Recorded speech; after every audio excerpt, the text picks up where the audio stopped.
ازيكم يا حلوين؟ عاملين ايه؟ يا رب تكونوا بخير. احنا النهارده هنعمل الغدا، صدور فراخ مشويه.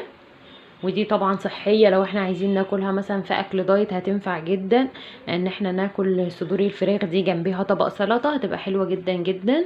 وفي نفس الوقت مفيدة، ما فيهاش دهون، مش هتخنا. لو احنا عايزين الاكل يكون هيلسي يعني هناكلها بالطريقة دي.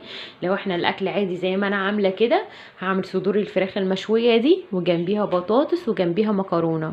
وزي ما احنا شايفين في الصورة، هي دي كل المكونات اللي انا هحتاجها، مش هحتاج حاجة تاني اكتر من كده. حتى التوابل هي اللي في الصورة دي، مش هحتاج اي مكون تاني غير كده.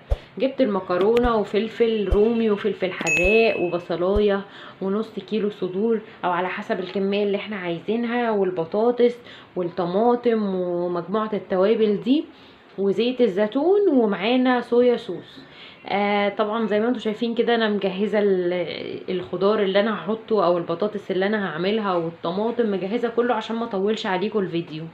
فخليكم معايا كده واحده واحده عشان نشوف الاكله بتاعتنا دي هتتعمل ازاي النهارده. هي سريعه جدا برضو، انا بحب الاكل اللي هو السهل السريع ده، اللي بيكون طعمه حلو برضو في الاخر. فخليكم معايا كده واحده واحده. اول حاجه قبل ما نعمل الخطوات بتاعه الاكل بتاعنا هنعمل ايه؟ هننزل نعمل لايك ونحط كومنت حلو، سواء بالسلب او بالايجاب انا بقبله. وهنعمل سبسكرايب لو احنا مش في القناه بتاعتنا، هنعمل سبسكرايب، هنشترك في القناه وهنفعل زر الجرس عشان يوصل لنا كل جديد قناتنا بتعمله. يلا نبدا كده، بسم الله، واحده واحده كده ونشوف هنعمل ايه. اول حاجه هعملها هبدا بالمكرونه. جبت حله حطيتها على النار، حطينا فيها الميه والزيت والملح بتاعنا. هبتدي اكسر المكرونه بقى اول ما الميه تغلي واحطها عشان تتسلق، وابتدي بقى اجهز البانيه المشوي بتاعنا والبطاطس اقطعها والحاجات بتاعت اكلتنا دي. وكده غسلت البطاطس بتاعتي وهبتدي ان انا اخرطها.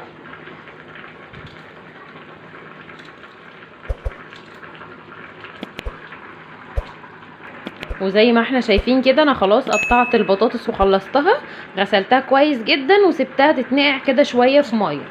اثناء بقى ما انا كنت بقطع البطاطس دي، انا كنت بسلق المكرونه برضه، فهي داخله ايه على انها خلاص اتسلقت. فهصفيها وارجع لكم تاني. وكده المكرونه اتسلقت اهي وبقت بالشكل الحلو ده.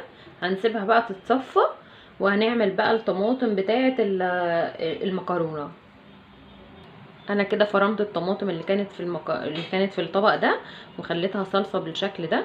طبعا انا يا اما بكون مقشره الطماطم قبل ما احطها تتعمل الصلصه، او بكون بعد ما بعملها بصفيها. يعني يا بعمل ده يا بعمل ده، بس الاسهل بالنسبه لي ان انا اقشر الطماطمايه كده وانا بغسلها.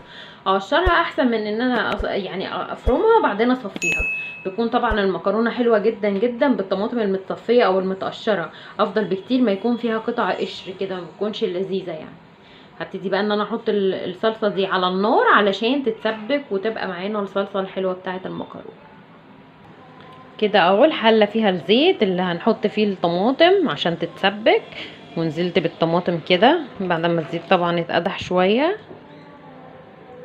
هبتدي بقى كل اللي انا احطه فيها ملح وفلفل وواحد فلفل حراق مع بعض كده اهو، عشان نعرف برضو طريقه الصلصه بتكون حلوه ازاي ويكون طعمها جميل ازاي. اهو واحد فلفل وشويه فلفل اسود وشويه ملح، هو ده اللي انا هحطه في الصلصه، مش هحط حاجه تانية اكتر من كده. اهو ده الفلفل الاسود، وادي الملح. ونغطيها بقى ونستنى لما تتسبك وتبقى كده صلصه الطماطم بتاعتنا خلصت.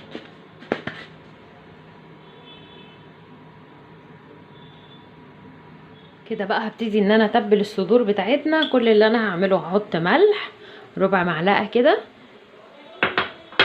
واحط توم باودر ربع معلقه كده، واحط الملح نص معلقه، واحط حبه زعتر،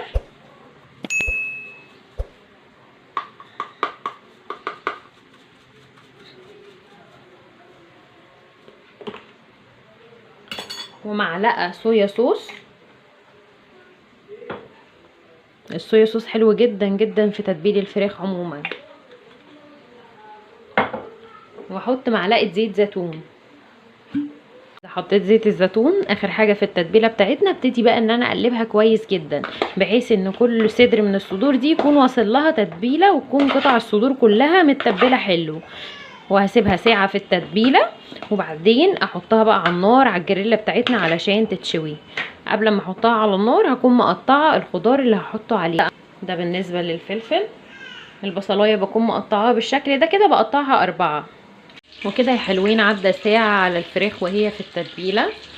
فانا جبت الجريل دي كده وحطيت فيها معلقة زبدة ومعلقة زيت او معلقتين زيت، وهبتدي بقى انزل فيها الخضار. وهو طبعا درجة الحرارة بتاعة البوتاجاز عالية يعني معلية النار. هبتدي ان انا انزل الخضار ده علشان ياخد تشويحة. طبعا انا مش عايزاه يجيب المية بتاعته فمش هكون موطية النار، هكون معلية على اخر حاجة.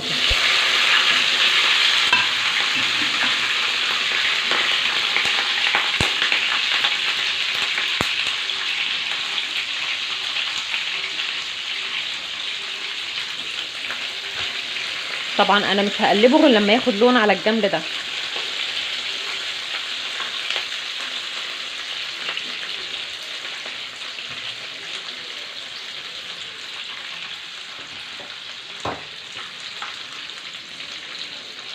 او لما ياخد لون ابتدي اقلبه بقى على الجنب التاني واطلعه.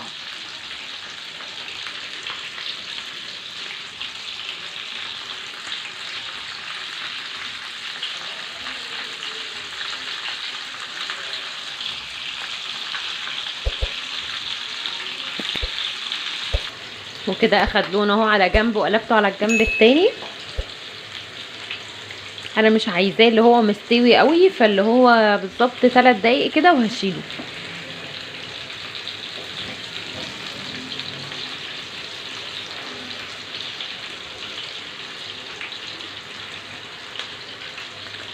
كده زي ما احنا شايفين كده اهو. هبتدي ان انا اطلعه واحط بقى مكانه الفراخ تاخد صدمه برده على الوش ده وعلى الوش ده، ونبتدي بقى نشوف هنعمل فيها ايه.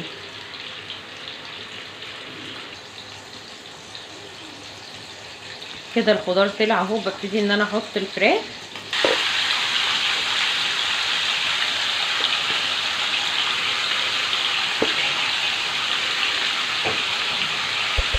هتاخد تشويحه على كل جنب وهشيلها.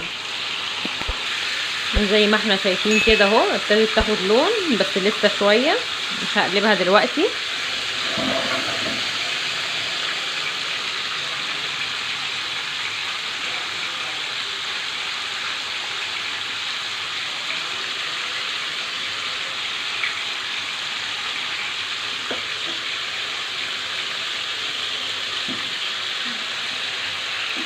كده بقى هبتدي اقلبها.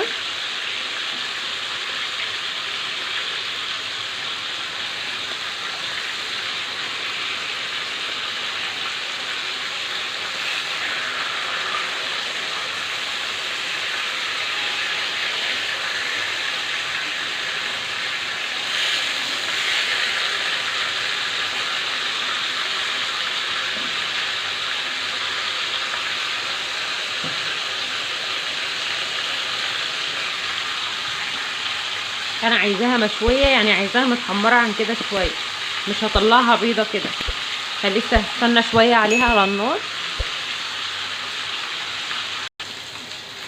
وكده زي ما احنا شايفين كده اهو بقى لون ذهبي من الجنب ده ومن الجنب التاني. هبتدي بقى ان انا انزل بالخضار عليه تاني واديلهم تقليبه.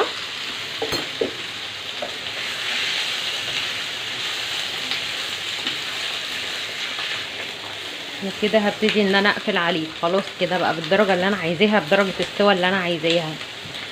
السوا وبقى جميل، حتى احنا شايفين ان في قطعه اتقسمت اهي.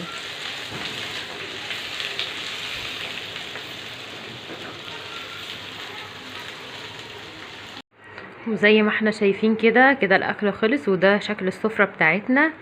ادي البطاطس وده البيبسي، وهنا دي الفراخ اهي، صدور الفراخ المشويه، وده الخضار. نقدر بقى ناكلها جنب رز جنب مكرونه. انا النهارده عملت مكرونه سباكيتي اهي. وادي الشكل النهائي للسفره بتاعتنا. بألف هنا اللي هياكل، وتفضلوا معانا. باي باي.